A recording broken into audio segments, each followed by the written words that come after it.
ਵਾਹਿਗੁਰੂ ਜੀ ਕਾ ਖਾਲਸਾ ਵਾਹਿਗੁਰੂ ਜੀ ਕੀ ਫਤਿਹ। मैं ਤੁਹਾਡੀ ਹੋਸਟ ਨੀਲਮ ਕੌਰ ਤੇ मैं TV 84 ਦੇ ਸਾਰੇ ਦਰਸ਼ਕਾਂ ਦਾ ਨਿੱਘਾ ਸਵਾਗਤ ਕਰਦੀ ਹਾਂ ਪ੍ਰੋਗਰਾਮ ਸੱਚੋ ਸੱਚ ਵਿੱਚ। ਰੋਜ਼ਾਨਾ ਦੀ ਤਰ੍ਹਾਂ ਤੁਹਾਡੇ ਤੇ ਸਾਡੇ ਹਰਮਨ ਪਿਆਰੇ ਡਾਕਟਰ ਅਮਰਜੀਤ ਸਿੰਘ ਮੇਰੇ ਨਾਲ ਬੈਠੇ ਹੋਏ ਨੇ। ਆਓ ਉਹਨਾਂ ਨਾਲ ਮਿਲ ਕੇ ਪ੍ਰੋਗਰਾਮ ਸ਼ੁਰੂ ਕਰਦੇ ਹਾਂ ਜੀ। ਡਾਕਟਰ ਸਾਹਿਬ, ਅੱਜ 15 ਅਪ੍ਰੈਲ 2014 2 ਵਿਸਾਖ ਨਾਨਕਸ਼ਾਹੀ ਸੰਮਤ 546 ਦਾ ਦਿਨ ਹੈ।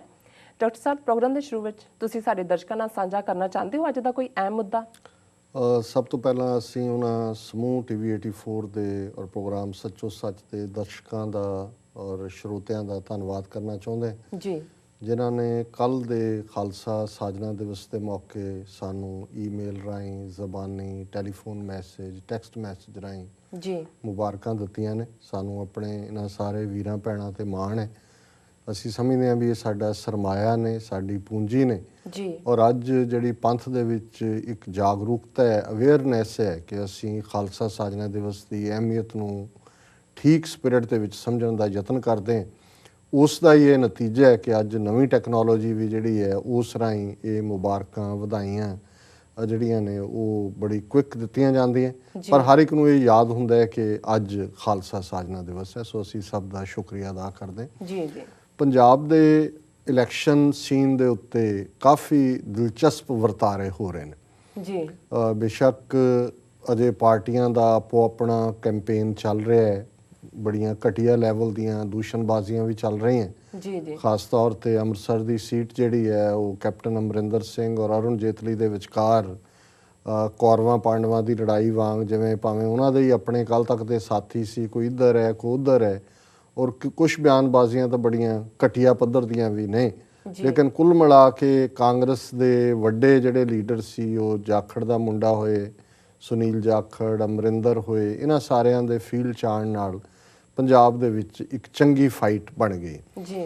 ਬੇਸ਼ੱਕ ਅਸੀਂ ਆਪਣੀ ਧਿਰ ਵੱਲੋਂ, ਜਿਸ ਨੂੰ ਪੰਥਕ ਧਿਰ ਜਾਂ ਸਾਡੀ ਆਜ਼ਾਦੀ ਪਸੰਦ ਧਿਰ, ਉਹਦੇ ਵੱਲੋਂ ਨਿਰਾਸ਼ ਹੈ, ਕਿਉਂਕਿ ਲਗਾਤਾਰਤਾ ਨਾਲ ਪਿਛਲੇ ਕਈ ਮਹੀਨਿਆਂ ਤੋਂ ਅਸੀਂ ਇਹ ਕਹਿਣ ਦਾ ਯਤਨ ਵੀ ਕੀਤਾ ਹੈ, ਨਿੱਜੀ ਤੌਰ 'ਤੇ ਵੀ ਗੱਲ ਪਹੁੰਚਾਈ ਜੀ ਕਿ ਇੱਕ ਆਪਸੀ ਸਾਂਝ ਦੇ ਨਾਲ ਘੱਟੋ ਘੱਟ ਜਿਹੜੀਆਂ 3-4 ਜਥੇਬੰਦੀਆਂ ਨੇ ਇਹੀ ਇੱਕ ਸਾਂਝਾ ਫਰੰਟ ਬਣਾ ਲੈਣ ਔਰ ਖੁੱਲ੍ਹ ਕੇ ਜਿਹੜੀ ਹੈ ਗੱਲ ਖਾਲਿਸਤਾਨ ਦੀ ਆਜ਼ਾਦੀ ਦੀ ਹੋਏ। ਭਾਵੇਂ ਜਿੱਤ ਹਾਰ ਤਾਂ ਇੱਕ ਵੱਖਰੀ ਗੱਲ ਹੈ, ਘੱਟੋ ਘੱਟ ਇੱਕ ਮੁੱਦਾ ਜ਼ਰੂਰ ਹੋਏਗਾ ਜਿਹਦੇ 'ਤੇ ਇੰਨੀਆਂ ਕੁਰਬਾਨੀਆਂ ਹੋਈਆਂ ਨੇ 3 ਦਹਾਕਿਆਂ 'ਚ, ਔਰ ਗੱਲ ਉਸ ਪਾਸੇ ਵੱਲ ਘੱਟੋ ਘੱਟ ਫੋਕਸ ਹੋਏਗਾ ਡਿਸਕਸ਼ਨ ਦਾ ਜੀ। ਪਰ ਬਦਕਿਸਮਤੀ ਹੈ ਕਿ ਸਾਡਾ ਇੱਕ ਵੱਡਾ ਤਬਕਾ ਜਿਹੜਾ ਹੈ ਉਹ ਆਮ ਆਦਮੀ ਪਾਰਟੀ ਦੇ ਜਿਹੜਾ ਮੋਢੇ 'ਤੇ ਤਾਂ ਚੜ੍ਹ ਗਿਆ ਜੀ, ਔਰ ਬੜੀ ਵੈਨਮਸਲੀ, ਬੜੇ ਜ਼ਹਿਰੀਲੇ ਢੰਗ ਨਾਲ ਉਹ ਵਿਰੋਧ ਕਰਦਾ ਉਹਨਾਂ ਦਾ, ਜਿਹੜੇ ਕਿ ਉਹਨਾਂ ਨੂੰ ਇਸ ਗੱਲੋਂ ਜਾਗਰੂਕ ਕਰਦੇ ਨੇ ਕਿ ਤੁਹਾਡਾ ਨਿਸ਼ਾਨਾ ਕੀ ਸੀ ਤੇ ਤੁਸੀਂ ਤੁਰ ਕਿੱਧਰ ਨੂੰ ਪਏ ਹੋ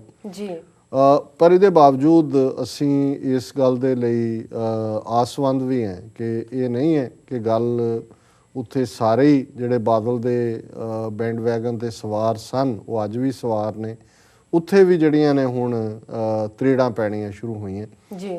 ਔਰ ਉਹਦੇ 'ਚ ਜਿਹੜੀ ਮੈਂ ਇੱਕ ਉਹਨੂੰ ਚੰਗੀ ਖਬਰ ਹੀ ਕਹਾਂਗਾ ਕਿ ਸੰਤ ਸਮਾਜ, ਜਿਸ ਦੇ ਮੁਖੀ ਬਾਬਾ ਹਰਨਾਮ ਸਿੰਘ ਧੁੰਮਾ ਨੇ, ਜਿਹੜੇ ਦਮਦਮੀ ਟਕਸਾਲ ਦੇ 4 ਧੜੇ ਨੇ, ਉਹਨਾਂ 'ਚੋਂ ਇੱਕ ਧੜੇ ਦੇ ਉਹ ਮੁਖੀ ਨੇ ਜਿਨ੍ਹਾਂ ਦੇ ਕੋਲ ਗੁਰਦੁਆਰਾ ਗੁਰਦਰਸ਼ਨ ਪ੍ਰਕਾਸ਼ ਚੌਂਕ ਮਹਿਤਾ ਦਾ ਕੰਟਰੋਲ ਹੈ, ਔਰ ਉਹਨਾਂ ਨੇ ਪਿਛਲੇ ਇਹਨਾਂ ਸਾਰੇ ਸਾਲਾਂ ਦੇ ਵਿੱਚ ਬਿਲਕੁਲ ਅੱਖਾਂ ਬੰਦ ਕਰਕੇ ਸੰਤ ਜਰਨੈਲ ਸਿੰਘ ਖਾਲਸਾ ਪਿੰਡਾਂ ਵਾਲਿਆਂ ਦੀ ਵਿਚਾਰਧਾਰਾ ਨੂੰ ਪਿੱਠ ਦਿਖਾ ਕੇ ਕੌਮੀ ਆਜ਼ਾਦੀ, ਖਾਲਿਸਤਾਨ ਦੀ ਗੱਲ ਨੂੰ ਪਾਸੇ ਰੱਖ ਕੇ ਬਾਦਲ ਦਲ ਦੇ ਨਾਲ ਸਮਝੌਤਾ ਕੀਤਾ ਸੀ ਪਿਛਲੀਆਂ ਸ਼੍ਰੋਮਣੀ ਕਮੇਟੀ ਚੋਣਾਂ ਤੋਂ ਪਹਿਲਾਂ, ਫਿਰ ਪੰਜਾਬ ਅਸੈਂਬਲੀ ਦੀਆਂ ਚੋਣਾਂ ਤੋਂ ਪਹਿਲਾਂ ਵੀ ਉਹਨਾਂ ਨੇ ਆਪਣੀ ਪੂਰੀ ਜਿਹੜੀ ਹੈ ਬਿਨਾਂ ਸ਼ਰਤ ਹਮਾਇਤ ਬਾਦਲ ਦਲ ਨੂੰ ਦਿੱਤੀ ਸੀ ਜੀ। ਉਹਨਾਂ ਨੇ ਆਪਣੀ ਪੋਜੀਸ਼ਨ ਜਿਹੜੀ ਹੈ ਉਹ ਪੂਰੀ ਤਰ੍ਹਾਂ ਬਦਲੀ ਹੈ, ਔਰ ਉਹਦੇ 'ਚ ਕੱਲ੍ਹ ਹੀ ਇੱਕ ਸਟੇਟਮੈਂਟ ਜਿਹੜੀ ਕਿ ਸੰਤ ਸਮਾਜ ਜਿਹੜਾ ਉਹਨਾਂ ਦਾ ਪੂਰਾ ਨਾਂ ਹੈ ਉਸ ਗਰੁੱਪ ਦਾ, ਜਿਸ ਦੇ ਮੁਖੀ ਬਾਬਾ ਹਰਨਾਮ ਸਿੰਘ ਧੁੰਮਾ ਨੇ, ਉਹਨਾਂ ਦੇ ਲੈਟਰ ਹੈਡ ਦੇ ਉੱਤੇ ਇੱਕ ਸਟੇਟਮੈਂਟ ਜਿਹੜੀ ਹੈ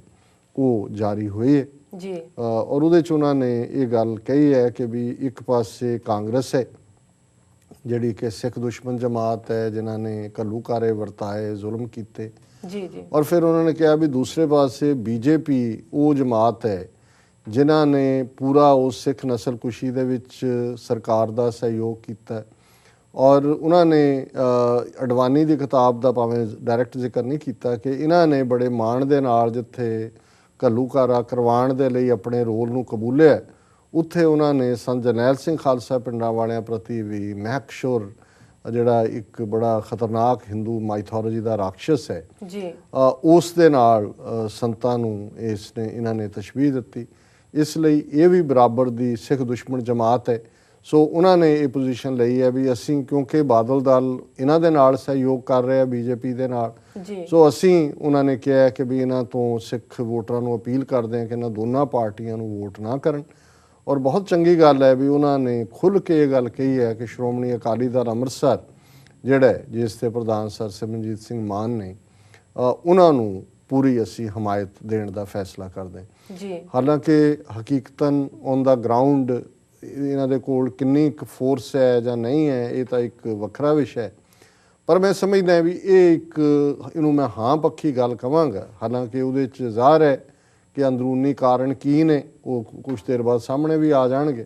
ਪਰ ਇੱਕ ਕਾਰਨ ਤਾਂ ਜ਼ਰੂਰ ਹੈ ਕਿ ਜਿਵੇਂ ਸੰਤ ਸਮਾਜ RSS ਦੇ ਉਸ ਏਜੰਡੇ ਦੇ ਉੱਤੇ ਪਹਿਰਾ ਦੇ ਰਿਹਾ ਸੀ ਨਾਨਕਸ਼ਾਹੀ ਕੈਲੰਡਰ ਦਾ ਪੂਰੀ ਤਰ੍ਹਾਂ ਭੋਗ ਪਾਉਣ ਦਾ, ਸੋ ਇਹਦੇ 'ਚੋਂ ਇੱਕ ਗੱਲ ਤਾਂ ਹੋਈ ਵੀ ਨਾਨਕਸ਼ਾਹੀ ਕੈਲੰਡਰ ਹੁਣ ਬਚ ਜਾਏਗਾ ਜਿੰਨਾ ਕੁ ਬਚਿਆ। ਔਰ ਜੇ ਇੱਧਰ ਵੀ ਇਹਨਾਂ ਨੇ ਸੋਚਿਆ ਕਿ ਵੀ ਨਹੀਂ, ਇਹਨਾਂ ਨੇ ਸਾਡਾ ਸਾਥ ਛੱਡਿਆ ਤੇ ਜਿਹੜੀ ਗਲਤੀ ਅਸੀਂ ਕੀਤੀ ਹੈ ਤਾਂ ਉਹਨੂੰ ਸੁਧਾਰਨ ਵੱਲ ਵੀ ਜਾ ਸਕਦੇ ਨੇ, ਮੂਲ ਨਾਨਕਸ਼ਾਹੀ ਕੈਲੰਡਰ ਤੇ ਵੀ ਗੱਲ ਆ ਸਕਦੀ ਹੈ। ਪਰ ਇਹ ਇੱਕ ਸ਼ਾਇਦ ਇੱਕ ਕਾਰਨ ਹੋਏ ਕਿ ਇਹਨਾਂ ਨੂੰ ਲੱਗਦਾ ਸੀ ਕਿ ਇਹਨਾਂ ਚੋਣਾਂ ਤੋਂ ਪਹਿਲਾਂ ਨਾਨਕਸ਼ਾਹੀ ਕੈਲੰਡਰ ਦਾ ਪੂਰਾ ਭੋਗ ਪਵਾ ਦੇਣਗੇ, ਪਰ ਕਿਉਂਕਿ ਬਾਹਰਲੇ ਸਿੱਖਾਂ ਦਾ ਪ੍ਰੈਸ਼ਰ ਔਰ ਜਥੇਦਾਰ ਆਨੰਦਗੜ੍ਹ ਔਰ ਤਖਤ ਸ੍ਰੀ ਕੇਸਗੜ੍ਹ ਸਾਹਿਬ ਦੇ ਜਥੇਦਾਰ ਨੇ ਵੀ ਇਸ ਤੇ ਸਟੈਂਡ ਲਿਆ, ਇਹ ਪੂਰੀ ਗੱਲ ਨਹੀਂ ਹੋਈ।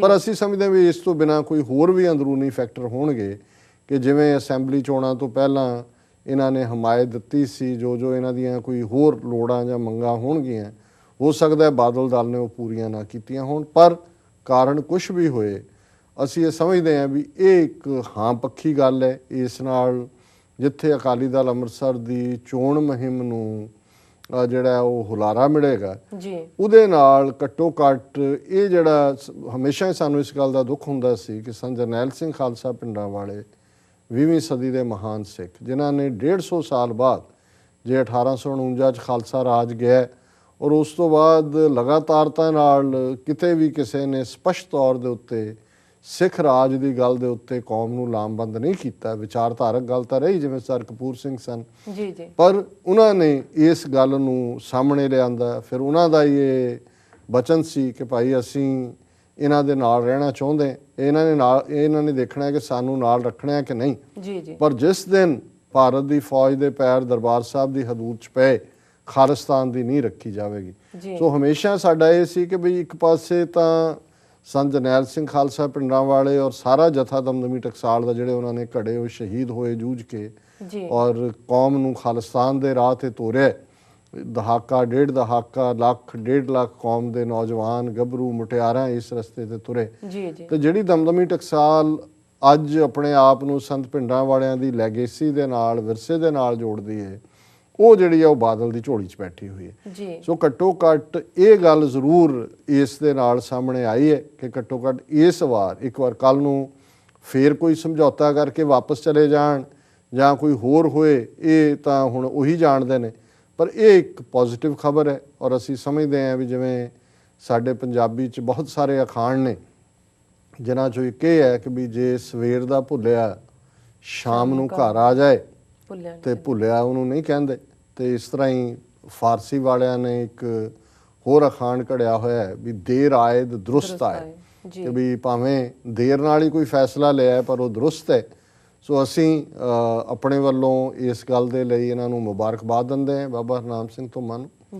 ਔਰ ਅਸੀਂ ਇਹ ਆਸ ਵੀ ਕਰਦੇ ਹਾਂ ਕਿ ਵੀ ਚਲੋ ਉਹਨਾਂ ਨੇ, ਹੋ ਸਕਦਾ ਹੈ ਉਹਨਾਂ ਦਾ ਆਰਗੂਮੈਂਟ ਕਈ ਵਾਰ ਆਪਣੇ ਕਿਸਮ ਦਾ ਰਿਹਾ ਹੈ ਕਿ ਜੀ ਅਸੀਂ ਤਾਂ ਵਿੱਚ ਵੜ ਕੇ ਇਹਨਾਂ ਤੋਂ ਕੁਛ ਕਰਵਾਉਣਾ ਚਾਹੁੰਦੇ ਹਾਂ, ਜਿਵੇਂ ਹੁਣ ਯਾਦਗਾਰ ਬਣੀ ਹੈ। ਅਸੀਂ ਹਮੇਸ਼ਾ ਸਪੋਰਟ ਕੀਤਾ ਕਿ ਵੀ ਇਹ ਵੈਲਕਮ ਗੱਲ ਹੈ ਕਿ ਬੇਸ਼ੱਕ ਪ੍ਰਕਾਸ਼ ਸਿੰਘ ਬਾਦਲ ਨੇ ਤਾਂ ਆਪਣਾ ਖਹਿੜਾ ਛਡਾਇਆ, ਤੇ ਜੇ ਮੱਕੜ ਨੇ ਕਹਿ ਹੀ ਦਿੱਤਾ ਸੀ ਕਿ ਜੀ ਅਸੀਂ ਜਿਹੜੀ ਯਾਦਗਾਰ ਬਣਾਈ ਹੈ ਉਹ ਬਾਦਲ ਨੂੰ ਪੁੱਛ ਕੇ ਬਣਾਈ ਹੈ, ਤੇ ਉਹਨੇ ਕਿਹਾ ਕਿ ਜੀ ਮੱਕੜ ਝੂਠ ਬੋਲਦਾ। ਨਹੀਂ, ਮੈਂ ਨਹੀਂ ਕਦੇ ਵੀ, ਮੇਰੇ ਤੋਂ ਨਾ ਪੁੱਛਿਆ ਨਾ ਮੈਂ ਕਿਹਾ, ਮਤਲਬ ਉਹਨੇ ਤਾਂ ਆਪਣੇ ਆਪ ਨੂੰ ਕਿਨਾਰਾ ਕਰ ਲਿਆ।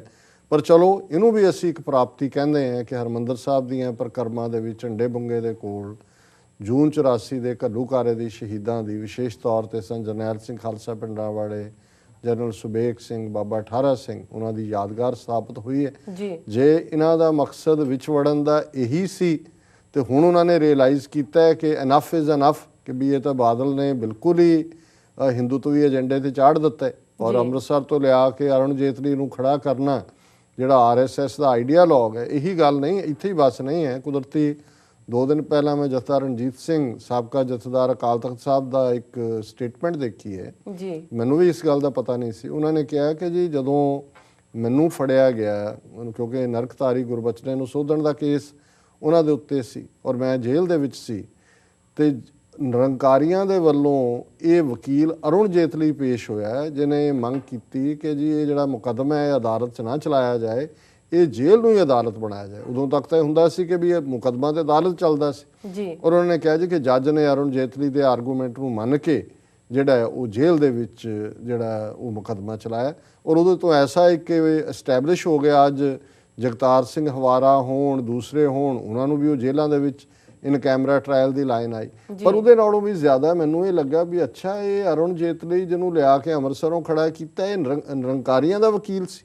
ਹੁਣ ਇਹ ਗੱਲ ਹੁਣ ਤੱਕ ਤੁਸੀਂ ਦੇਖੋ ਜਿਹੜਾ ਮੀਡੀਆ ਕਿਵੇਂ ਫੇਵਰ ਕਰ ਰਿਹਾ ਹੈ ਹਿੰਦੂ ਤਵੀਆਂ ਨੂੰ, ਕਿਵੇਂ ਇੱਕ ਮੋਦੀ ਵੇਵ ਖੜੀ ਕੀਤੀ ਹੋਈ ਹੈ। ਅਰੁਣ ਜੇਤਲੀ ਦਾ ਪਿਛੋਕੜ ਕੱਢ ਕੇ ਲਿਆਣਾ ਕਿੰਨਾ ਔਖਾ ਸੀ। ਸਿੱਖ ਮੀਡੀਆ ਕਿੱਥੇ ਹੈ ਪੰਜਾਬ ਦਾ, ਕਿਉਂਕਿ ਉਹ ਵੀ ਖਰੀਦੇ ਹੋਏ ਨੇ, ਵਿਕੇ ਹੋਏ ਨੇ।